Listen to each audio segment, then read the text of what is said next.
When I read Psalm 22 that you're referring to, which you read basically the first verse, my God, why have you forsaken me? And of course, we know these are the words that Jesus says on the cross. I always think about what must it have been like for Jesus growing up, going to the synagogue, and the scrolls are open, and he sings this song. Mm-hmm. Yeah. And I mean, as you continue that, why are you so far from saving me? The words of my groaning, and he talks about, I'm a worm, not a man, and that he feels, the bones sticking. His mouth is dry, and what must it have been like for Christ to read that and say, "This is going to be my experience," Mm-hmm. and that would be desperate if you only read the first half of the psalm.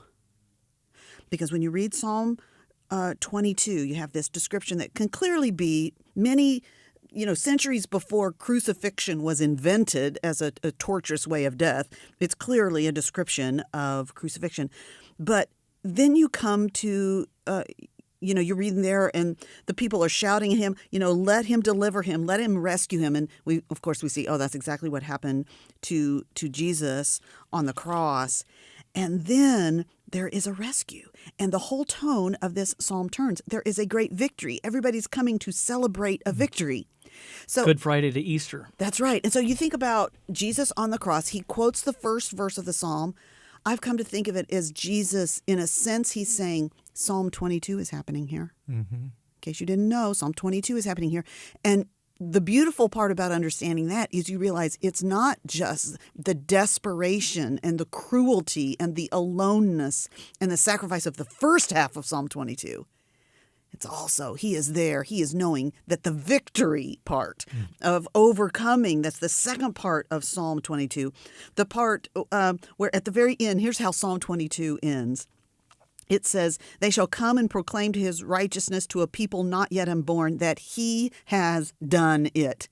In other words, it is finished. Oh, so there's great. The whole Yeah. of Psalm 22 happening on the cross. And I relate that to, how you read in Hebrews chapter 12, that for the joy set before him, he endured the cross. I think it's because Jesus knew the whole of Psalm 22. Mm. It was this joy of this victory celebration, of this having accomplished all that the cross would accomplish.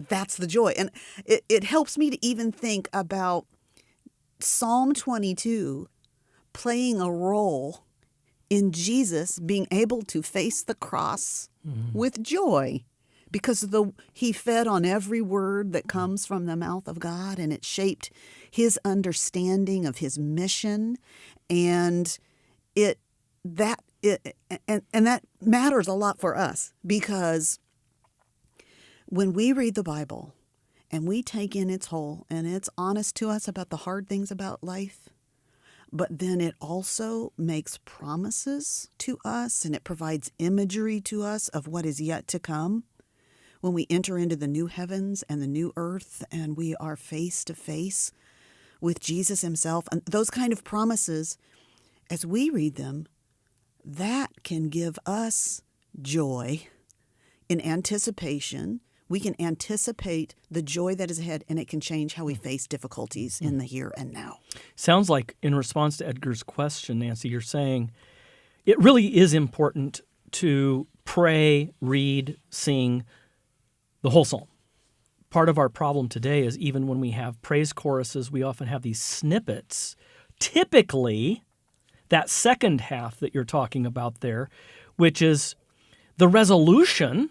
It's good news. It's great. It's happy, but you don't have the backdrop of the problem, the Good Fridayness of it all, the darkness, the clouds, the my God, why have you forsaken me? Because we're Americans, we just don't talk about that. We're happy, optimistic. We've got to read and sing and pray whole psalms to get the whole picture, right? I think so. And honestly, I just have to say this is an area I'm growing in because of me those too. very Right. deep instincts to make it about me. Right. I think it takes, it's easier in some, can we just be honest? It's easier in some psalms than others to figure out how we read them through the lens of understanding that that Christ is at the center of them. Yeah. Like when you think about how Psalm starts, I mean, Psalm starts in Psalm 1, and, someone might go to Psalm 1 and say, well, I don't see Jesus in that.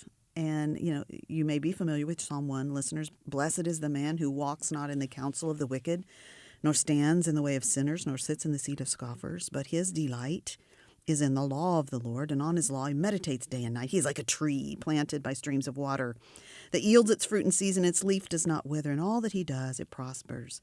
Then he goes on to the wicked are not so, and those kind of things. But you read that, and my first instinct is to read that and go, wow, I'm in trouble.